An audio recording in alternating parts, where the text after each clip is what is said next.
You wake up with goals, big ones, ambitious ones, the kind that look great written in a notes app at 2 a.m. And yet, when it's time to actually do something about them, you suddenly feel like a potato with Wi-Fi. You're not clueless, you're not directionless, you know what you want. So why does motivation vanish the moment effort is required? Why do you want the future but not feel like moving toward it? Here's the uncomfortable truth most people never hear. Lack of motivation is rarely about laziness, it's about psychology. Let's break this down without the fake hype, toxic positivity, or just wake up at 5 a.m. nonsense. Because if you've ever thought, I have goals, so why do I feel stuck? This video is for you.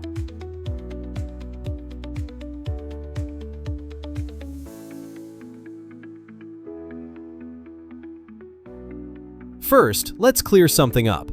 Motivation is not a personality trait. It's not something some people are born with and others aren't. Motivation is a temporary emotional state, and your brain does not care about your dreams nearly as much as you think it should. Your brain has one primary job: keep you safe and comfortable, not successful, not fulfilled, not impressive, safe and comfortable. That's why your brain loves scrolling, snacks, and Netflix autoplay. And that's why it gets suspicious when you say things like, "I'm going to change my life."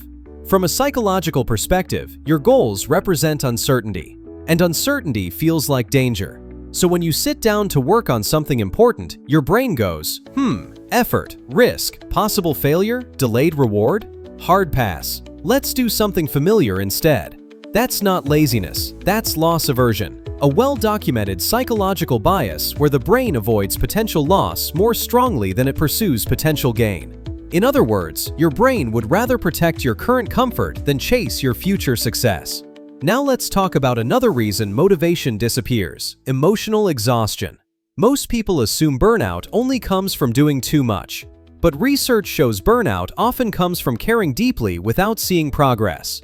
You want something badly, but every time you try, it feels slow, heavy, underwhelming. So your brain starts associating your goal with disappointment. And eventually, it learns this pattern. Thinking about this goal makes us feel bad. Let's avoid it.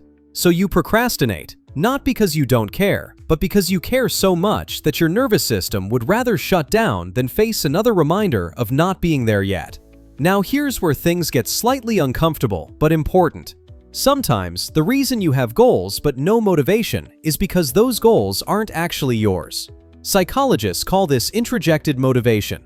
It's when your goals are driven by external pressure, status, validation, comparison, rather than internal desire. You don't want the thing itself, you want what the thing represents. Approval, respect, finally feeling enough. So every time you try to work toward that goal, it feels empty. Like chasing something shiny that doesn't emotionally pay you back. Your brain senses the mismatch and goes, "Why are we doing this again?" Cue zero motivation. Now let's talk about dopamine, because yes, we have to. Motivation runs on dopamine. But dopamine doesn't come from achievement. It comes from anticipation of reward. Here's the problem. Modern life has hijacked that system. Your brain gets more dopamine from checking notifications, watching short videos, or refreshing feeds than from slow, meaningful progress. So when it's time to work on a long-term goal with no immediate payoff, your brain compares it to instant stimulation and says, absolutely not. That doesn't mean you're weak. It means your brain is overstimulated and under-rewarded by reality. Now let's shift from why this happens to what actually helps. First tip, and this is crucial, stop waiting to feel motivated. Motivation is not the engine, action is. Studies consistently show that motivation often follows behavior, not the other way around. You don't act because you feel motivated. You feel motivated because you acted and survived it. So instead of asking, "How do I feel motivated enough to start?" ask, "What's the smallest action I can take that doesn't scare my brain?" Tiny actions lower psychological resistance. They tell your brain, "We're not changing our whole life today. Relax." Second tip. Reduce the emotional weight of your goals. If your goal feels like it decides your worth, your future, or your identity, your nervous system will resist it. Your brain hates stakes that feel existential. So shrink the meaning. You're not building a career. You're just opening a document. You're not fixing your life. You're just showing up for 10 minutes. Progress feels safer when it's boring. Third tip, separate your identity from your productivity.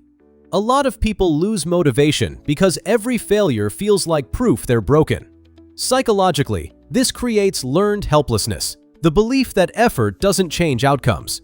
So reframe effort as data, not self-judgment. You didn't fail. You learned what didn't work this time.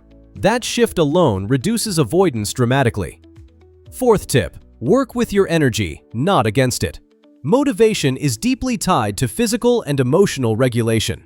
If you're chronically tired, overstimulated, or emotionally drained, your brain will prioritize survival over ambition. That means sleep, movement, boundaries, and rest are not luxuries. They're productivity tools. Finally, and this might be the most important, be honest about what you actually want.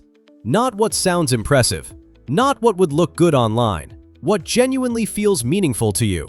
Because goals that align with your values don't require constant motivation. They create momentum. So if you have goals but no motivation, here's the takeaway. You're not lazy, you're human. Your brain is trying to protect you. Your nervous system is overwhelmed. And your motivation isn't broken, it's just misunderstood. Stop fighting yourself. Start understanding yourself. And take one small, imperfect step today. Not because you feel ready, but because clarity comes after movement. And that is the game changer.